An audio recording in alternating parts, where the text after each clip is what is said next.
Gauteng Premier Panyaza Lesufi will deliver the 2026 State of the Province address, and that's where we find our colleague, SABC News reporter Mbalenhle Mthethwa, who is live for us at Nasrec. Mbalenhle, good evening to you, and certainly a lot of expectation tonight to hear what the Premier has to say. Let's talk about where the program is currently.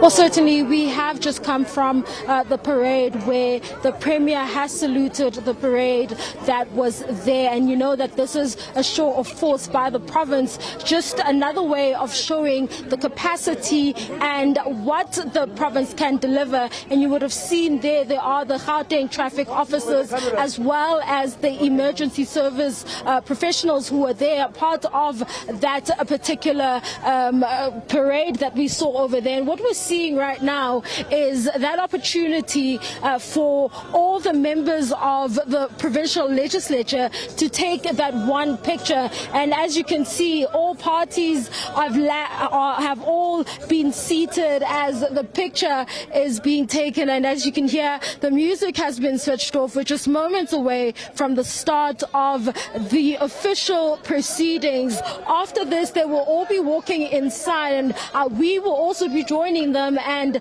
the proceedings will then begin. And what we do know is that this precinct will then be declared a provincial legislature for the intents and purposes of the delivery of the State of the Province address. Now, there has been so much criticism against the Premier that we have seen so far, and as we are doing this, we're going to try and speak to some of the members who are here just to get a sense of what they have managed to achieve so far. And here with us is the MEC for Education. MEC, you have had the hardest time possible since the beginning of the year. It's back to school, the issue of placement of learners, and then the payment of the scholar transport.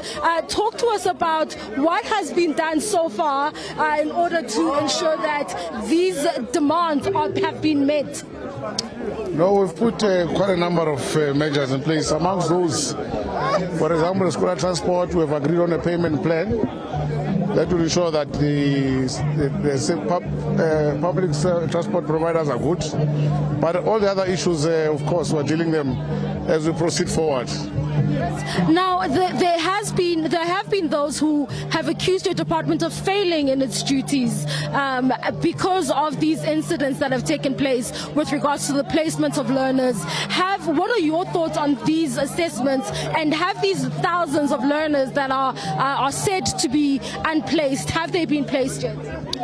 Look, we have a plan around them. Yes, there's around 1,000 ladies left, but we are communicating with the parents on a regular basis. What I've assured them is that as soon as we deal with the contingency plan that we've put in place, which I'm expecting to be the next week or two, we'll then begin a catch-up program for them, for those particular learners. But in between, those learners are being engaged, the parents are being engaged, and they are being supported.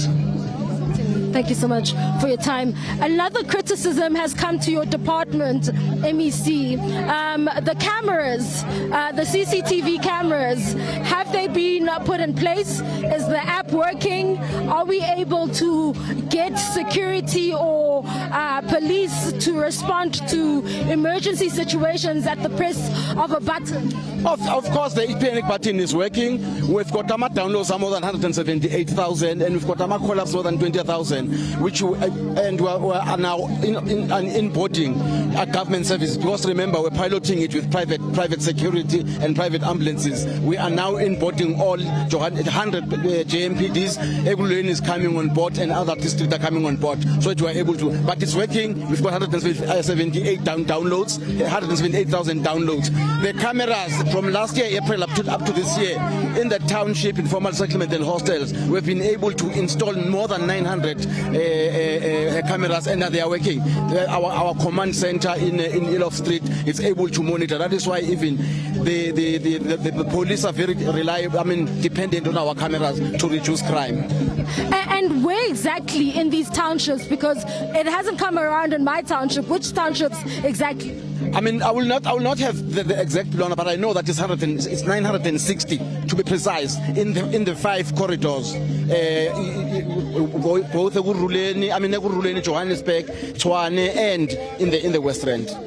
Thank you so much. That is the MEC for E-Government speaking to us regarding those cameras. Now, we know that that whole initiative has received a lot of criticism from the opposition, and you know that that is a pronouncement that was made more than 2 years ago, that there would be face recognition cameras that are put around the province in order to ensure that, you know, there are those who are trying to engage in criminal activities are caught or rather deterred even before they start doing the work. And you would know that there have been cameras and there is a command center that has been put in place in Small Street, which has really assisted in regard to reducing crime there. But it remains to be seen if this has been quite helpful in the areas such as townships where it's really needed, and even in densely populated spaces where there are informal settlements. And if those drones that were promised have indeed been distributed and dispersed into communities. But we are hoping to hear what has been achieved so far and what new ideas the Premier will be sharing in order to try and make life and living in the province that much easier. We know right now the State of the Province address happens under the backdrop where in Ekurhuleni there have been protests over electricity cut-offs, and there have also been protests in the city of Johannesburg over water infrastructure challenges, which have led to taps running dry, a situation that has left many residents unhappy. For now, it's back to you in studio. Mbalenhle Mthethwa will catch up with you a little later on SABC News reporter. Mbalenhle Mthethwa, they're live for us at Nasrec, where the Gauteng Premier Panyaza Lesufi is expected to deliver his State of the Province address.